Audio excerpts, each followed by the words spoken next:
Magandang gabi po. Good evening everyone. Magandang umaga sa mga nandito. Medyo na-late tayo ngayon ng start po natin. Meron tayong, meron po tayong mga kinailangang gawin. Give me a moment. Let me see, medyo nagkaka-issue po yung ating mga connection.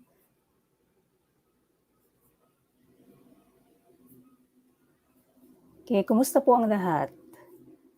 Alam ko katatapos lang ng maraming broadcasts, today. And mine is the last one. So, kung nanonood po kayo, we're broadcasting in a few different platforms.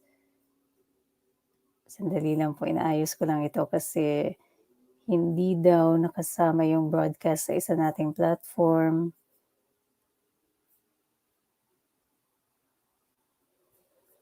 Give me a moment lang po. So, habang pong nag-aantay, pakilagay na po kung meron tayong mga katanungan. Today is just a Q&A kasi we have had a few broadcasts. Meron po tayong mga broadcast kanina, Doc Grace, Doc Fee. So ngayon, magsasagot lang ako ng mga questions po. Very quick live lang ito. Yung may mga gustong itanong, pwede niyo pong itanong dyan. And let's see. Habang ni-reconnect ko po itong ating broadcast ngayon. Ayan. So, again, very simple broadcast ngayon. I'm jumping off after matapos yung broadcast kanina nila Doc Grace and Doc Fee. So, ako naman ngayon, ang gagawin ko lang ay magku-Q&A lang po tayo.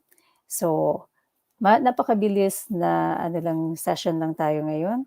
Magandang gabi. Magandang gabi sa ating butihing moderator ng Low Carb Fasting and Holistic Wellness Community, si Ms. Maribel Kuramuri. And dito rin hello Tita Maya, thank you for tuning in. Ms. Chonalyn Uwibila, magandang gabi. Magandang gabi Philippines. And Alvin is also here. Andito rin po si Galvadores Tupas Naijan. Hello. Gusto ko yung sulat mo ng pangalan ko. Letter Z, kumbaga. And sino pa po ang nandito? Si Miss Kate. Hello, good evening, Miss Kate. Again, ang atin pong session ngayong gabi is just simply, yan, nilagay ko lang yung ilaw. Simply Q&A. So may mga katanungan po, maglagay na ng inyong mga tanong. This is your chance. Today wala tayong particular topic. It's simply Q&A. Hopefully napanood niyo po yung video ko about diabetes. Nandun po sa aking page. My particular take on diabetes. Nandoon po yun. Pag hindi pa napanood, panoorin po muna. Especially around yung controversy po, yung controversy surrounding diabetes. Is it reversible? Is it irreversible? Nandun po siya. And Miss Leia Magtarayo, magandang gabi po, Miss Leia. Hello, Miss Relucio Lourdes. Hello. Magandang gabi rin kay Miss Isha Eliana Elise. Magandang gabi. Saan ka man naroon? Si Miss Hifarva Mylen. Hello. Okay, ito, first question natin. Si Miss Leia Magtarayo. How to start LCIF? Una pong kailangan gawin, syempre, join muna tayo sa ating mga communities. Iba't iba po yan. Iisang advocacy, iba't ibang communities. Kagandahan ng pag-join sa mga communities po natin, makakakuha tayo ng iba't ibang resources na makakatulong sa atin. So, step-by-step process, nandoon siya sa if you're not already a member ng ating community, paki-join po, ito ilalagay ko. So, yung ating community ay ito, isusulat ko lang siya.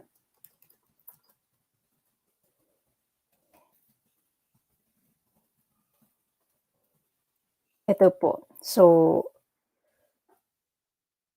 yeah. So, Low Carb Fasting Holistic Wellness Community, yung sarili kong community, pero marami rin po tayo like Low Carb Fasting and Feasting, kay Doc Grace, Life Without Rice, Doc Grace, andyan din yung LCIF, Coach Dave Aguila, Kifi is also there. Meron din si Eileen, I think yung kay Eileen is Dietary. Paki-type nga po sa comments kung alam po ninyo yung kay Eileen. But anyway, I encourage you to join all these different communities para po magabayan kayo. In my own particular community, meron tayong parang welcome package. It's on the announcement section. Nandun yung step by step. So, pinakaunang step, go low carb. Meron tayo doong food guide na ginagamit. And yung food guide na yun, ang pinaka basic step kasi pag na-follow mo yun, minsan kasi nakakalito po kung ano nga ba yung kakainin. So, obviously, kailangan meron tayong gabay and yung food guide na yun, give me a sec. Let's see if I can upload itong food guide natin na bago. Give me a sec. Makikita niyo yun doon sa pinned section ng ating post. Nandoon siya. So, unang-una yung step-by-step process, which is go low carb muna. And then after 1 to 2 weeks, then you can go and do your intermittent fasting. It is a natural, parang natural progression Dahil pag mag-start ka agad sa fasting, minsan mahirap. Mahirap gawin yun agad-agad. Ang mangyayari, hindi kakayanin. Kailangan talaga mag-low carb muna. Kasi sa pag-low carb natin, makukuha yung kinakailangan nating transition, yung fat adaptation po natin. Remember, dalawa ang asukal sa katawan natin. Dalawa ang fuel na ginagamit natin, maaari natin gamitin. One fuel is, of course, yung, give me a moment, mali pala yung aking nagamit. Yeah, when I use this. Yung una nating fuel is sugar. So, yun yung kadalasan nating binaburn. And ang ikalawang fuel po natin is fat.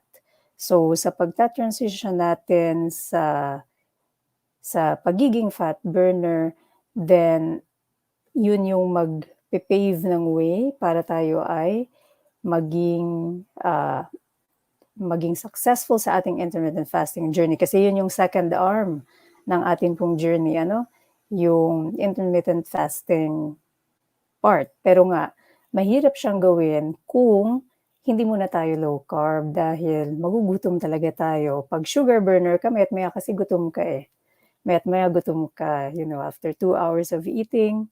Napakita ko na yata sa inyo itong graph na ito. Pero ulitin ko lang, sa mga newbies, mga bagong-bago po sa journey na ito, let me find the graph para makita natin bakit lagi tayong gutom, bakit mahirap mag-IF agad-agad kung hindi pa nagagawa ang low carb.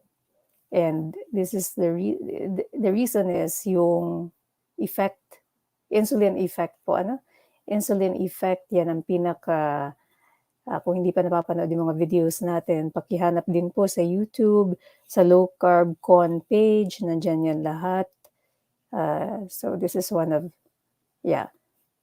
mali yung aking na pull up. So this is one of the, yun. So tingnan po ninyo yan sa taas, insulin response to carbohydrate, really, really high. Kapag kumain ka ng sugary food, talagang spike si insulin. And ang nangyayari naman, mabilis din siyang, babagsak. And then, insulin response to protein, not so much. Pinakamababa ang fat. So, the more that you transition to being a fat burner, then less nararamdaman natin ang gutom. And so, ito na po siya. Yan, yung food guide na ginagamit natin. Let me just remove this banner here. Yan. So, yung ginagamit nating food guide to transition into the fat burning mode is ito po. Meron din po yan, iba't ibang version ng food guide, and we're hoping to come up with one unified version. So, pinag-usapan na namin yan ni Doc Gray. So, watch out for that. So, anyway, yung pagta-transition starts with this. Pag-follow nito for 1 to 2 weeks will help you transition from being a sugar burner to a fat burner. And kapag kayo po ay fat burning mode na, madali nang gawin ang intermittent fasting. And kapag nagawa na rin yung intermittent fasting, so LCIF, then it's only a matter of time, sustainability, consistency, only a matter of time before mapansin ninyo yung either weight loss, kung yun ang goal ninyo, or yung reversal or improvement ng mga medical conditions. So some of the people here na nagsistart sa journey na ito are doing it because of disease reversal. Ano-ano nga ba yung mga yan? Lagi nating binabanggit, ano-ano yung mga diseases na gusto natin ma-reverse: diabetes, high blood pressure, fatty liver, high cholesterol, yung mga iba, inflammatory diseases, yung iba mga acne, kasi some of that can be related to inflammation po, ano. Other people are doing it for longevity, kasi yung mga iba nakakabasa na ng research about autophagy, yun yung sariling pamamaraan ng katawan natin to clean up and repair itself. So autophagy, lalong-lalo na sa ating intermittent fasting, nakakatulong magpahaba ng buhay. Kung nakita ninyo yung post ni Sir Marco kanina, nag-post si Sir Marco about longevity, yung kay Senator Enrile. Ano ang kanyang secret ng fountain, yung kanyang fountain of youth, di ba? Ano yung naging secret niya? So, he's a low carber. Kumakain siya ng saturated fat. So, that's the secret. And it's been being studied now sa iba pang mga medical conditions, neurodegenerative disorders like Parkinson's, like Alzheimer's. So, nakakatulong siya sa memory.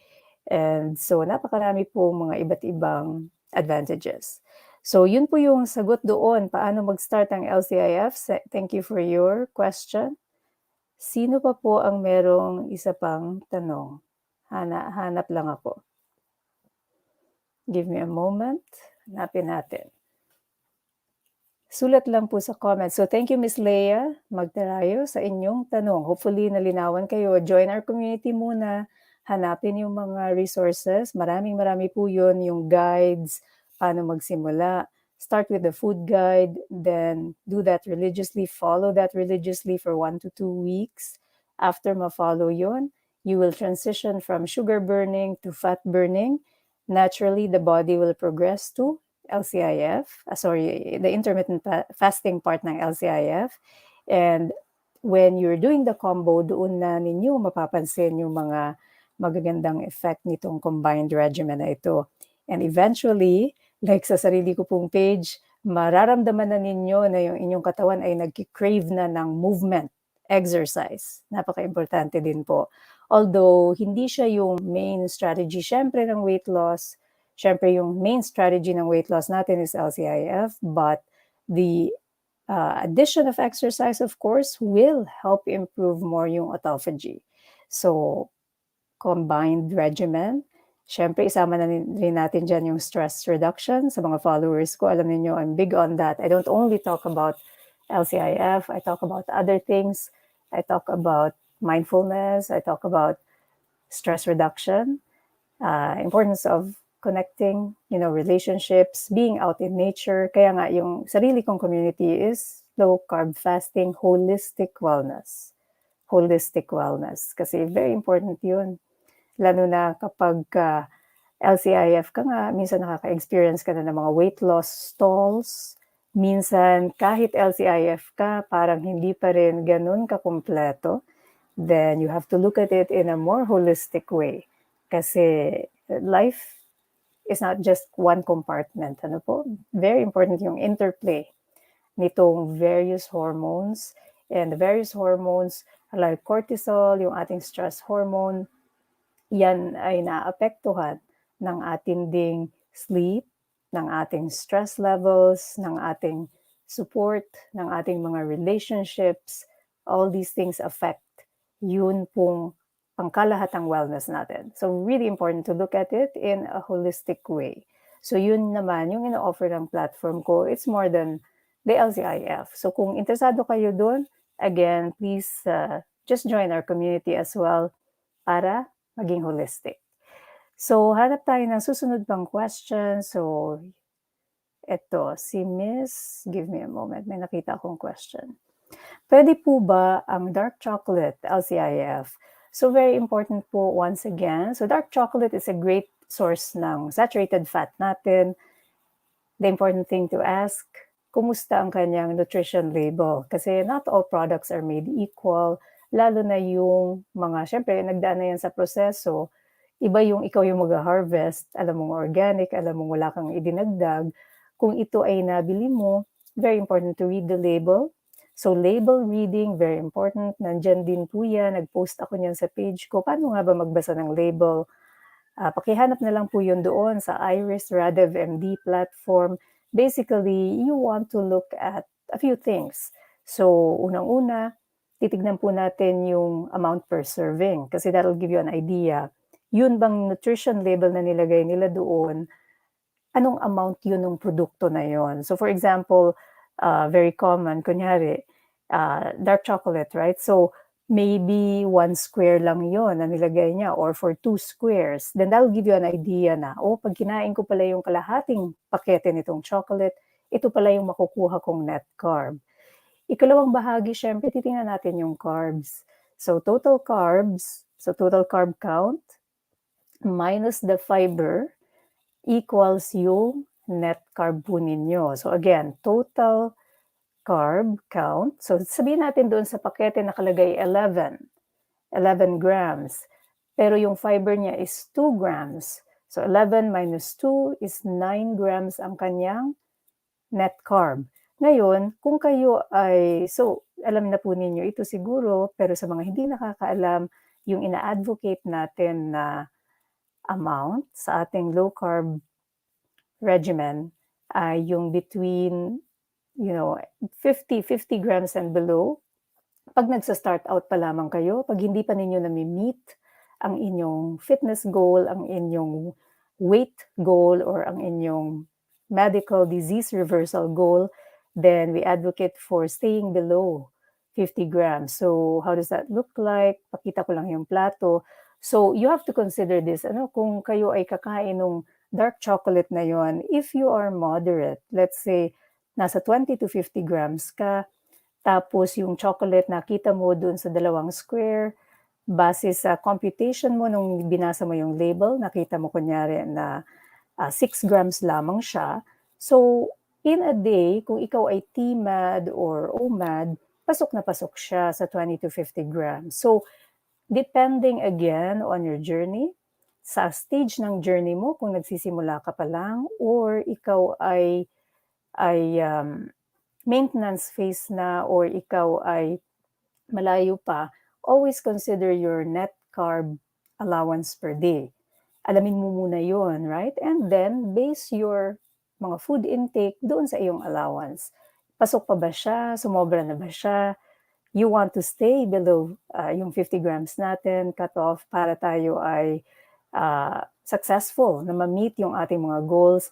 Ngayon naman, kung tayo ay maintenance phase, like some people who are already, na-meet na nila yung kanilang mga goals, nagme-maintain na lamang sila, they're still keeping low carb. Pero some people like nag-workout, may mga ganyan sa community ko, they go a little bit on yung carb cycling, medyo tumataas sila, pupunta sila doon sa liberal. But again, to not complicate the things, stay muna tayo sa 50 grams and below, lalo na yung mga starting. So I don't wanna go too deep on that para walang malito. But thank you for your question. Sandali. Sino pa po? Naghahanap pa ako dito ng mga questions. Watching from Cavite, si Miss Roseanne. Hello, Miss Roseanne. Kumusta? Kumusta mga kaibigan natin dyan sa Cavite? Sabi ni Miss Claribel, hello po Doc, inspired to start my weight loss journey and become healthier. Welcome to the club po. You're most welcome to join us dito sa ating mga iba't ibang communities. Yes. Eto, so maganda rin. Si Miss Evelyn Torres Byrne. Hi Doc, ask ko lang po, which is better po for dessert, fruit or cake? Okay, so in the context po ng ating low carb, syempre, we have to make sure na itong fruit or cake ay low carb din po. In reality, yung transitioning po natin from sugar burner to fat burner, ang napapansin ng karamihang mga tao, if you've successfully transitioned, nawawala talaga na yung cravings for sweets, cravings for dessert.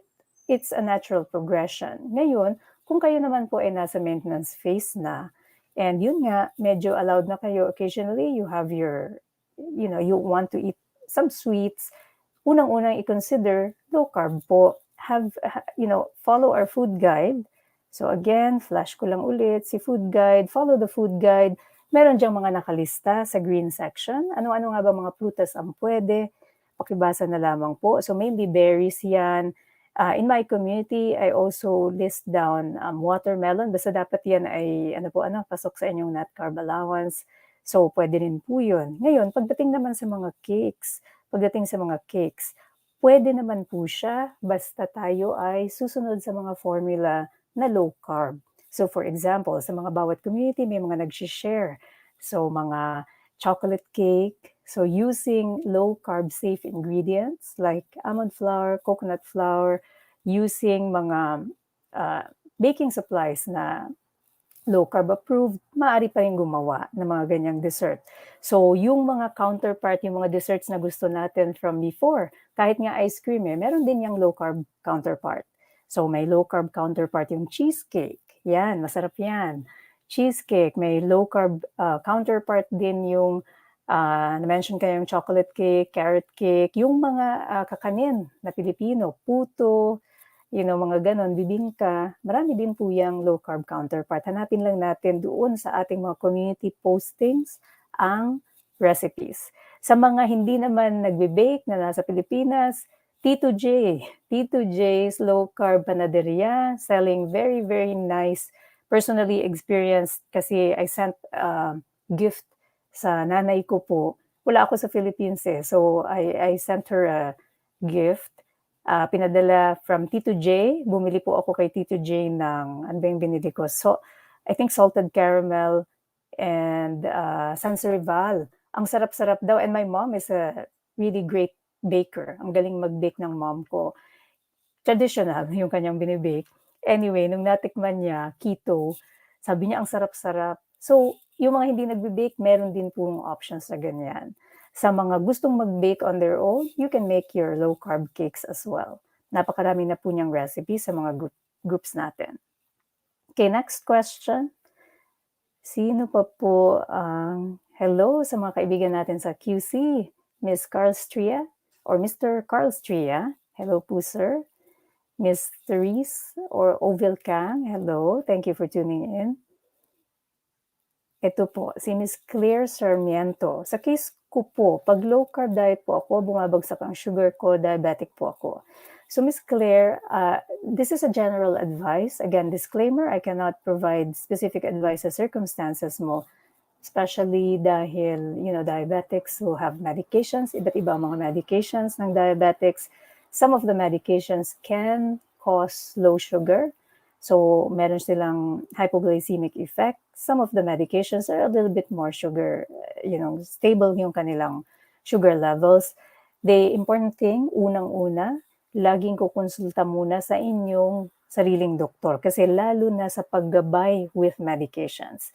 Ngayon, kung ang inyong doctor naman ay hindi masyadong knowledgeable sa low carb, then we also have our low carb practitioner doctors. Mahahanap po ninyo siya sa ating page, sa Low Carb Con page. Nandun yung ating mga low carb practitioner doctors na nasa Philippines. So sila Doc Fee, syempre Doc Grace, Doc Brian, so Doc Kim, who is an OB, Doc Iggy, Doc Mike Atencio.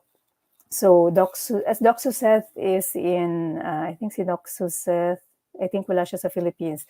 Anyway, hanap po tayo ng low carb doctor na magabayan tayo with medications kasi it's a bit tricky, kailangan niya ng adjustment, kailangan din po ninyo magpasuri ng inyong laboratory para makita kung saan kayong phase ng inyong, kumbaga kung anong status ng inyong disease state. Hindi po pwede yan gagawin lang without gabay ng isang medical practitioner doctor na knowledgeable sa low carb nutrition kasi may mga adjustments po yan.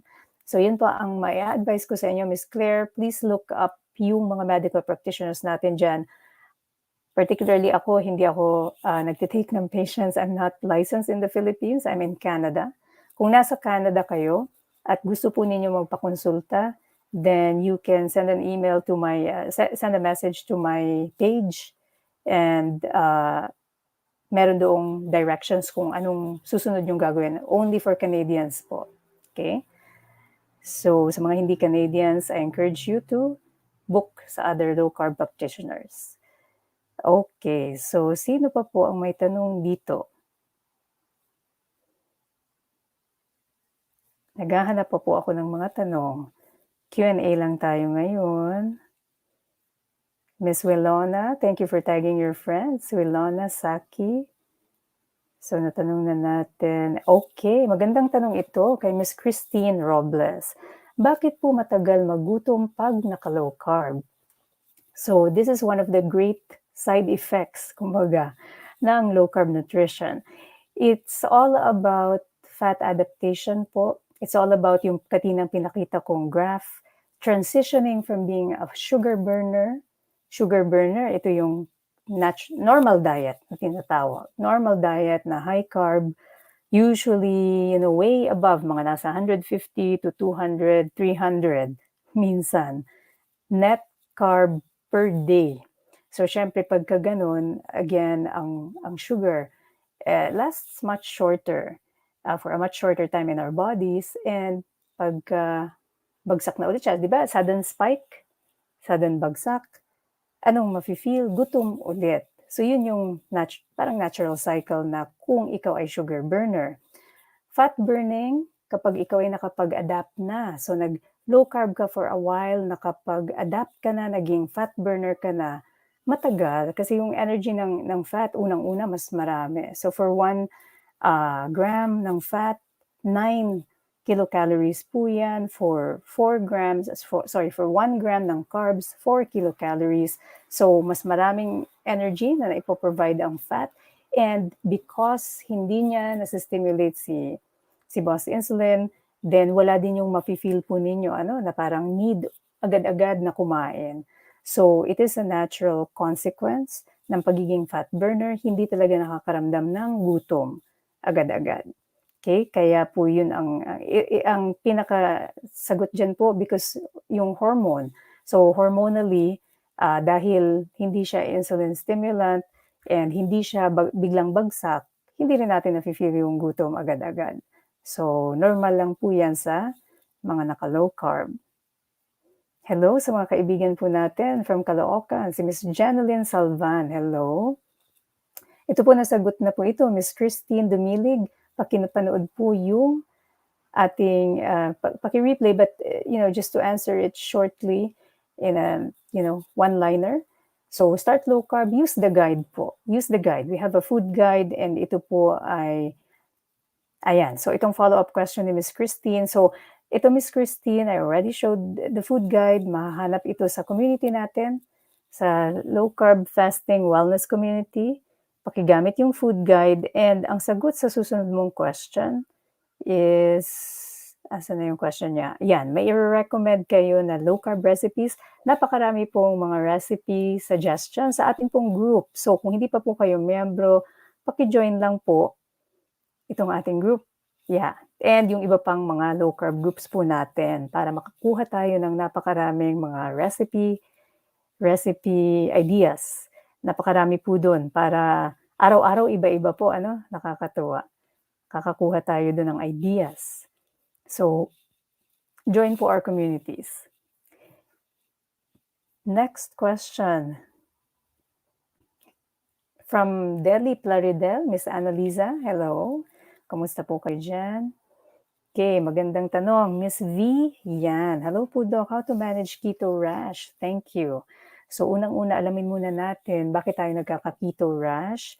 So, ito ay dahil sa, kanina nag-discuss si Doc Fee ng mga side effects. I haven't watched the video, but in case hindi po ito doon na-discuss, maiksing kasagutan, keto rash dahil sa pag-produce natin ng, obviously, ketone bodies, ketones.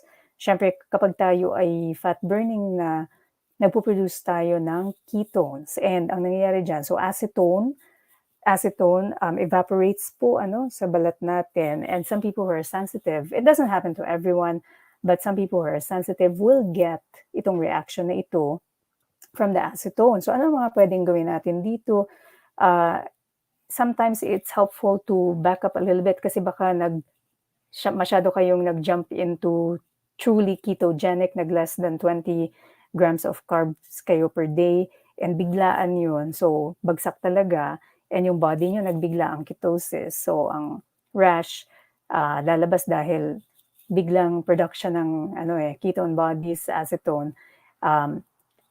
So, maaring mag-ease back, pwedeng from ketogenic, balik sa low carb, yung moderate low carb. So, imbes na 20 grams, pwede tayong mag-back up a little bit, go 20 to 50. Dagdag ng konti ng carbs para hindi mabigla yung katawan. Kung naandyan naman na yung keto rash, make sure that you're drinking fluids as well para matulungan lang mag-evaporate yan faster. You can also take, again, depende sa inyong, I always encourage you, lalo na pag hindi nawawala agad, check in with your doctor. But if it's a simple keto rash, okay lang din naman mag-antihistamine para lang makatulong sa symptoms. Most of the time, this is short-lived. It will resolve. It will resolve po, don't worry. Transient lang naman yan. The thing is, dahan-dahanin ang pag-transition. So, don't go from super high carb to biglang ketogenic. Daming mararamdamang side effects kung gano'n. Dahan-dahanin natin. Kasi every person's body is different. Every adjustment is different. Yung iba walang problema. They can jump right into keto. Pero pag galing ka sa super high carb, imagine galing ka kunyari sa 300 grams, 250 grams net carbs, and bigla ka magto-20, daming side effects. So dahan-dahanin natin. We can go super high carb to liberal to moderate, low carb, so up to 50, finally to keto para less ang side effects. Jinky Snilum. Doc, advisable po ba yan sa person na may mataas na cholesterol? Great question. So, cholesterol, isa yan sa mga laging itinatanong. And if hindi pa po ninyo na-follow yung ating mga ibang low carb advocates, I encourage you, if you're watching this from Low Carb Con, naandyan yung mga iba't iba nating advocates and they talk a lot about this. Isa ito sa mga pinaka-concern talaga dahil parang if you're not familiar with the concept ng low carb nutrition, parang counterintuitive po, nakakain tayo ng taba kung mataas na yung cholesterol natin. But we have to understand that it's not so simple as yung kinain mong cholesterol, di ba yung pagkain mataas ang cholesterol will immediately transform inside the body to cholesterol din na may measure sa dugo. Hindi siya ganun kasimple.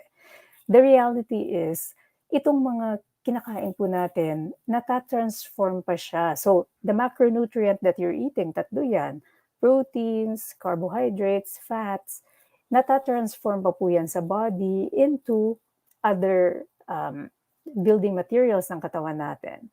So, the cholesterol na na-measure natin sa blood, most of that comes from, so around 80%, mga around 80% comes from transformation from, surprise, surprise, hindi po from fat, kundi from carbs.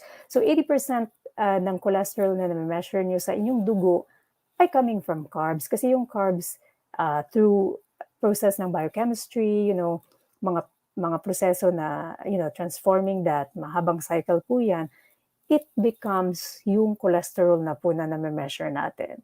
So, kung kayo ay high carb diet talaga, tapos, you've gained weight, nagka-issue kayo sa cholesterol ninyo, ang taas, specifically yung tinatawag na bad cholesterol po, kasi kahit yung cholesterol, iba't ibang uri din yan. Meron tayong LDL, even yung LDL, meron pa siyang subtypes. So, LDLP or ApoB, LDLP, I think I've written that here, LDLP or ApoB signifies yung uri ng cholesterol na makakapagpataas ng risk natin ng heart disease. So, ang sanhi niyan, obviously, is carbs. And yung isa pang level ng cholesterol, tinitingnan natin, triglycerides. So pag mataas din ang triglycerides, again, signifying high carb intake.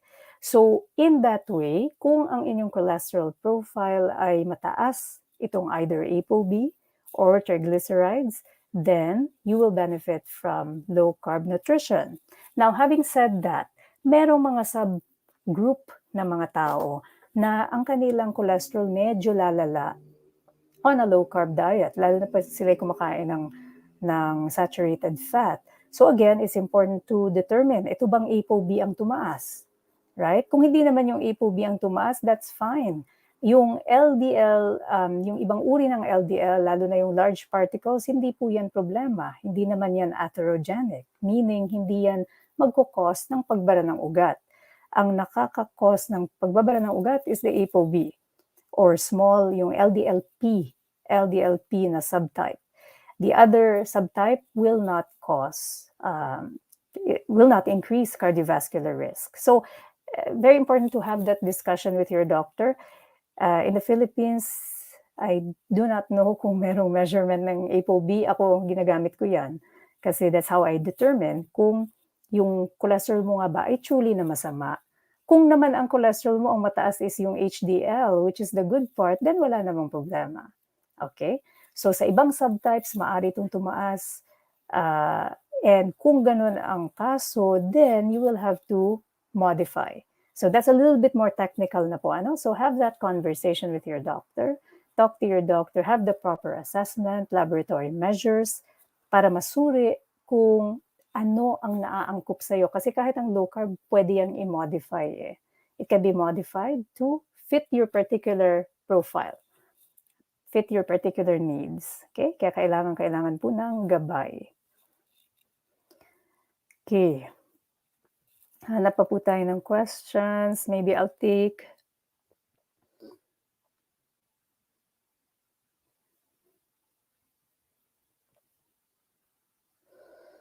Okay, so Miss Rowena, page ko, okay. So nandito po kayo sa Vancouver, alright. So Iris Radev MD po, yung page ko, Iris Radev MD sa Facebook. Mag-send kayo po ng message doon, it will take you, or actually, so sa mga nandito po sa Canada, na gustong magpa-consult, as long as nasa Canada po ha, kasi ang aking license ay Canada lamang.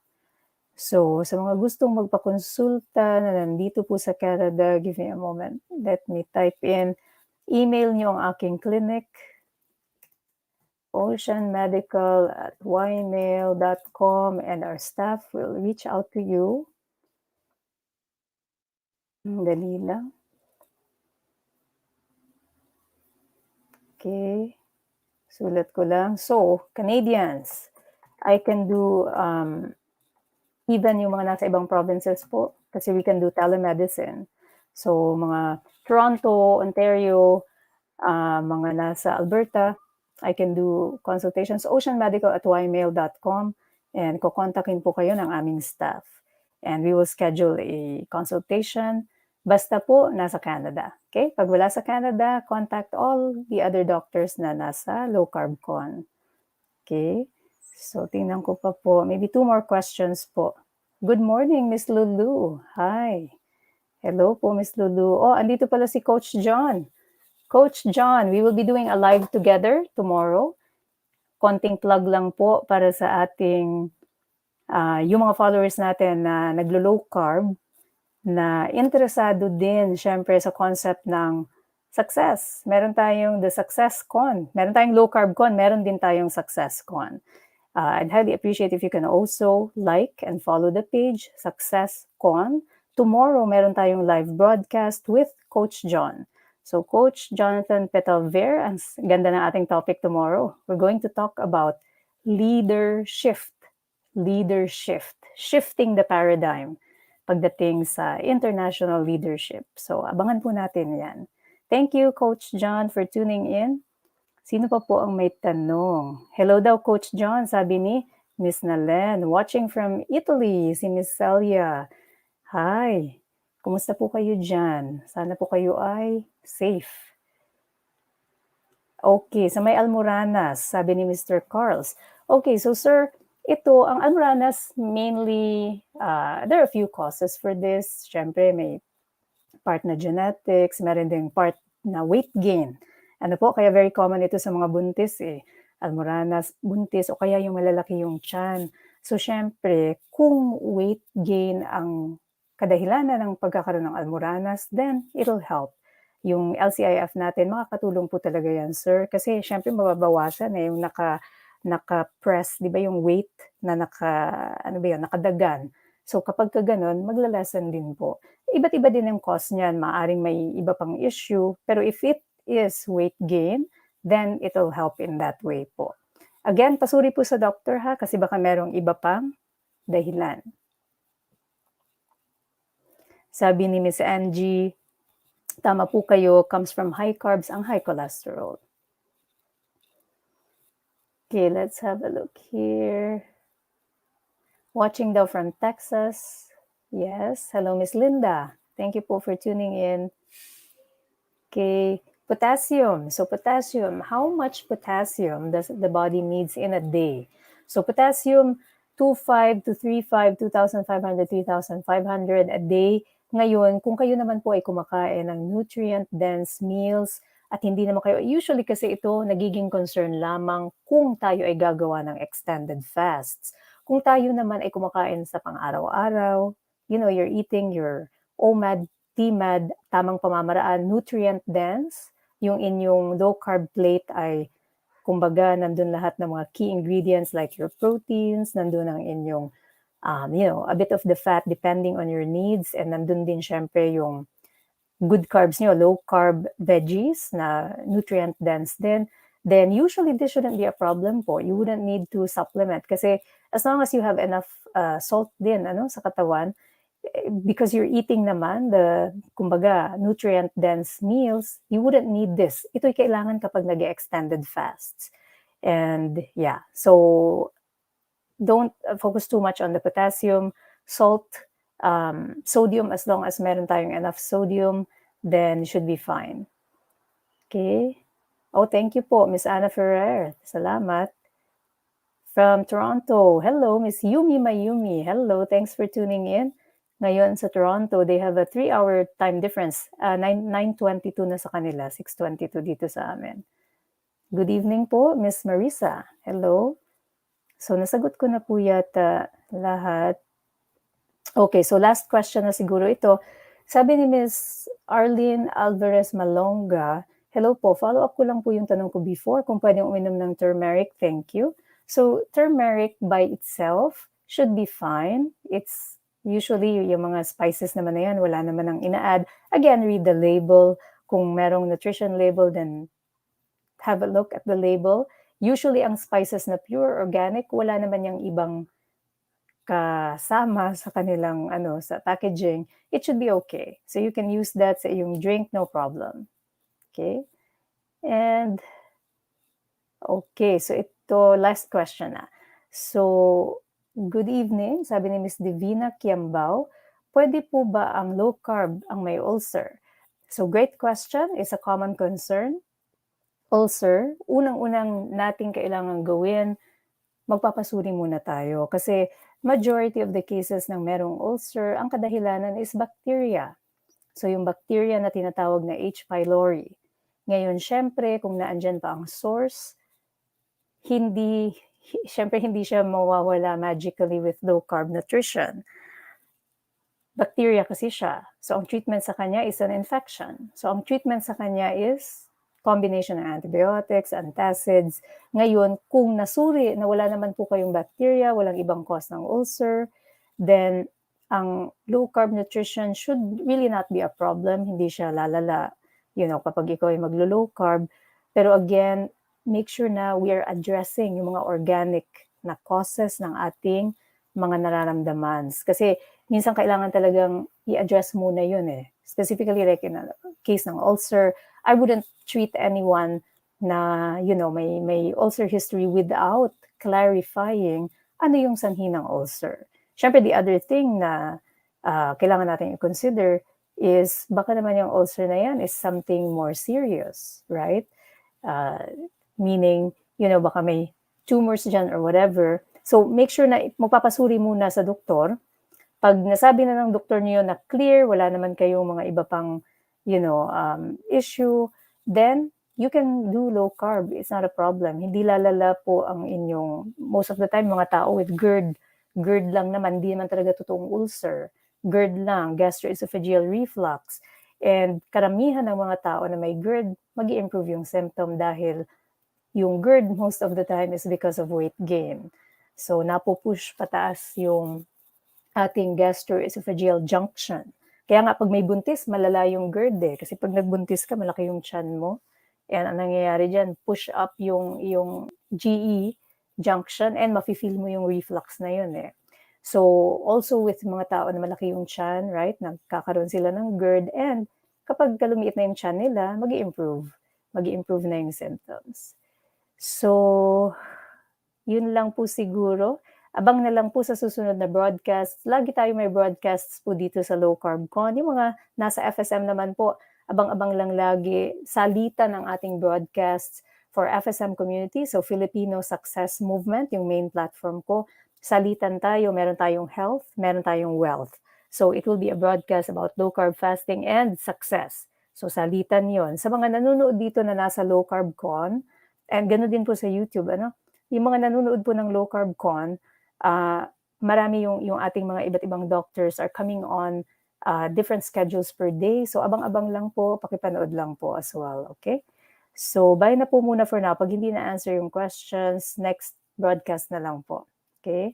And we'll take a note. We'll try to answer also in the comment section. So, just put them there too. Magandang gabi sa lahat. Stay low carb and stay healthy. And see you again tomorrow with Coach John. See you again tomorrow. Success Con broadcast tayo tomorrow. Very exciting. Please, pakiabangan po yan kasi kakaibang konsepto ang pag-uusapan natin. Okay, and that's it for me. I'm starting my day with nice workout. Sige po. Bye for now.